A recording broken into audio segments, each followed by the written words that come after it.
Kaya ko bang wala ka rin, lalo na sa kalagayan ko ngayon?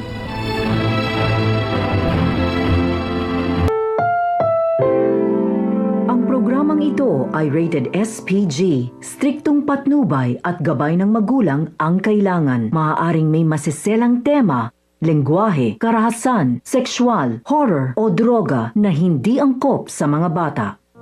Patindi na po ng patindi ang mga eksena maging ang kaganapan na ating pagkatutukan at ating ari namang pagkasubaybayan dito lang sa ating pinagkakatutukan tuwing hapon na Lilet Matias, Attorney at Law. Sa huling 4 na linggo ng Lilet Matias, daan nga rin naman kasi na dito'y unti-unti na nga rin namang lalabas at lalantad nga rin naman ang mga katotohanan maging ang revelasyon nga rin na ating pagkaabangan dahil simula pa lang nga din naman kasi ito na ito nga rin naman kasing si Lilet.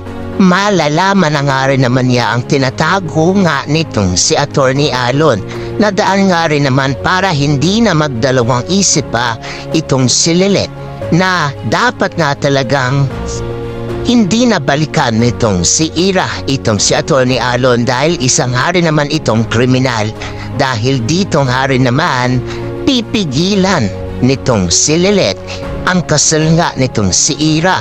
At daan nga rin naman kasi na ang inaakala nitong si Attorney Alon o itong si Renan na magtatagumpay na siya sa kanyang plano. Yun pala ay hindi dahil dito'y tuluyan na nga rin naman siyang mabibisto nga nitong si Lilet at wala na nga rin namang magagawa pa itong si Renan kundi tanggapin na lang ang katotohanan na wala na nga at masisira na nga talaga ang lahat ng kanyang mga pinaplano dahil sasabihin nga nitong si Lilet na itigil ang kasal na ito. Ira, hindi mo ba alam na siya ang pumatay kay Mang Kanor? Kriminal yang lalaking yan, Ira. Dito'y nagulat niya itong si Ira at daan na nga rin ba para sa ganun?